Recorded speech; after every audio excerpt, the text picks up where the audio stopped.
কামাখ্যা ৫১ সতীপীঠের অন্যতম এক পীঠ, যেখানে মায়ের যোনি পতিত হয়েছিল। এই সতীপীঠ ঘিরে রয়েছে বিভিন্ন কাহিনী, বিভিন্ন গল্পকথা। তার মধ্যে থেকে তোমাদের কি জানা আছে নরকাসুরের ঘটনাটা? নরকাসুর ছিলেন বিষ্ণুর বরাহ অবতার এবং ভূমি দেবীর পুত্র, অসুর রাজা।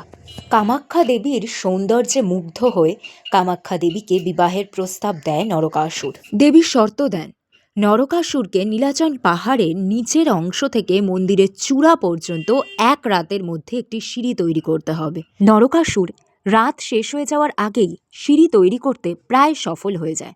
তখন দেবী কামাখ্যা এক মায়াবী মোরগকে পাঠায়। মোরগ ডেকে ওঠায় নরকাসুর ভাবে সকাল হয়ে গেছে, কিন্তু সে তাও কাজ শেষ করতে পারেনি। তাই তখনই রাগে মোরগটিকে হত্যা করে।